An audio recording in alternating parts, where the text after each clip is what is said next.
Somebody just tried to sell a single ticket to the World Cup final for $2 million. Not a box, not a row, not a season pass. One seat, one match. $2 million. That's the resale market FIFA built for 2026. And somehow it isn't even the most insulting part of this story. The most insulting part is what the president of FIFA said when fans, drowning in these prices, finally asked him to explain himself. On the eve of his own tournament, Gianni Infantino looked at millions of priced-out supporters and told them, and I quote, "Chill, relax. Chill, relax." That is the official position of football's governing body, days before kickoff. It runs by a mile the most expensive World Cup in the entire history of the sport. The tournament is now under investigation by 4 separate U.S. states. It opens tonight with hundreds of thousands of seats sitting empty. It was built on a pricing system that did not lock out the casual fan by accident. It locked out the lifers. These are the people who save for years, who cross oceans, who built this game over a century, and it did it on purpose. Don't believe me? Take Daniel Foster, 3 World Cups, Brazil, Russia, Qatar, start to finish. He lives an hour from a host stadium in Southern California, which should make him the single easiest fan on earth for FIFA to keep happy. He did the math on attending a World Cup in his own backyard and found prices 3 to 4 times higher than anything he'd ever paid, 8 times higher for the final. Daniel Foster, 3-time World Cup traveler, still doesn't know if he can afford to walk through the gate of a tournament playing out in his own country. When the most loyal fan in the host nation is getting squeezed out, something is deeply, deliberately broken. So let's start with the numbers, because the numbers are the whole story. For the first time ever, FIFA used dynamic pricing, the same algorithm that decides what you pay for a flight or a concert ticket, adjusting in real time to whatever the market will bear. Group stage tickets opened at $140. A regular seat at the final outside New York was listed as high as $8,680. Then FIFA pushed the top final price to $10,990. Then to $32,970. And if you wanted hospitality, $73,200 for one match. For comparison, 4 years ago in Qatar, the entire range, top to bottom, ran from $69 to $1,607. That's the line that should stop you. The cheapest seats roughly doubled. The best seats went up by a factor of 20. This wasn't inflation. This was design. So on the eve of the opening match, Gianni Infantino finally stood in front of the cameras to answer for all of it. This was his moment, his chance to defend his fans, or at the very least, to explain himself. Here's what he said instead. He said the prices were fine. He said that if FIFA was doing something wrong, then everyone selling tickets in North America was doing something wrong too. He said the average ticket was under $500, comparable, he insisted, to American playoff games. He pointed at the NBA Finals where get-in prices in New York had touched $10,000. He pointed at the Stanley Cup. And he basically said, see, everybody's doing it. And to the fans drowning in this, he said, just, chill, relax. Now let's take his argument seriously for a second, because that is the honest thing to do. He's not entirely wrong that other American sports use this model. NBA Finals seats genuinely did spike toward $10,000 in New York. Resale markets are brutal across the board. But look closely, because there is a sleight of hand here.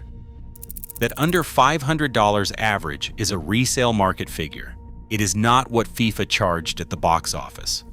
The actual face value list prices tell a completely different story. Major League Baseball World Series tickets average somewhere around $350 to $400. National Football League Conference Championships run about $450. FIFA's own get-in price for the final on its own resale platform, was $9,805. That is not comparable to a playoff game. That is roughly 20 times a National Football League conference final, and the everyone does it defense quietly gives away the whole game. Infantino's real argument was that if FIFA priced tickets lower, scalpers would simply scoop them up and resell them at a markup, so the money may as well go to football. But think that through. If FIFA had to price tickets this astronomically just to beat the scalpers to it, then FIFA did not solve scalping. It became the scalper. It built the markup directly into the box office and kept the difference for itself. Then there's the $60 ticket, the one FIFA loves to wave around as proof it has not forgotten the ordinary fan. After the backlash got loud, FIFA offered cheap tickets to national federations for their core traveling supporters. Infantino put the number at 130,000. 130,000 sounds generous. Spread across a 104-match tournament with millions of seats, it is a rounding error. It is the fig leaf, not the policy. What about those investigations? 4 states are now formally looking into FIFA's ticketing: California, New Jersey, New York, and Texas. Infantino said he is relaxed, that the best lawyers signed everything off, and that FIFA welcomes every investigation and is happy to make its case. And maybe he can afford to be relaxed. Dynamic pricing is not illegal. But saying we checked with our lawyers is a strange thing to brag about, when the complaint was never that you broke the law. The complaint is that you treated your most loyal supporters like an inventory problem to be optimized. And here is where the ticket story stops being just about money. Because in the very same week Infantino was telling fans to chill, his own tournament was buckling under everything else. A Somali referee, Africa's #1, was refused entry into the United States and sent home, the defining moment of his career torn away from him. Infantino called it unfortunate. Iran's national team was forced to relocate its base to Mexico, and its fans had their tickets canceled outright. An Iraqi striker was held for hours at a Chicago airport before being let in. Outside the Azteca itself, families of Mexico's 133,000 missing people marched on the stadium. One leaflet read simply, "The cup came back home. When will our loved ones? Chill. Relax." That phrase captures this entire World Cup in miniature. Not a fee, not a number, an attitude. The unmistakable sense that the people who fill these stadiums, who travel for them, who built the culture of this sport over more than a century, are not the customer anymore. They are the backdrop. Because that is what the $10,000 ticket actually does. It does not just empty a few seats. It changes who is sitting in them. $1,000 for the cheapest seat at a group stage game does not attract the fan who saved for 2 years to be there. It attracts the person for whom the World Cup is an occasion, rather than a passion, a hospitality box, not a vantage point.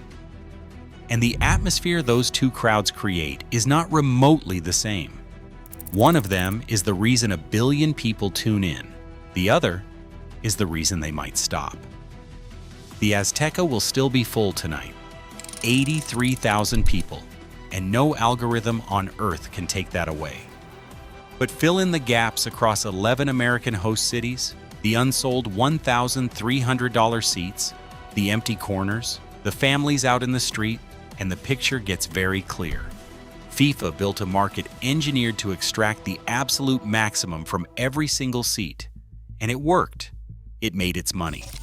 It just may have done so by pricing out the only people who ever made the World Cup worth watching in the first place.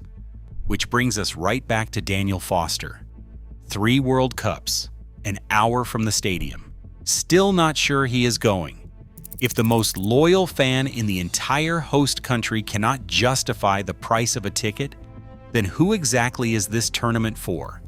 That is the question Infantino never actually answered. So I will put it to you instead. Has FIFA crossed a line it cannot walk back? Or is $10,000 simply the price of the modern game now? and we had better get used to it. Let me know in the comments. And if this was worth your time, a like genuinely helps more than you'd think.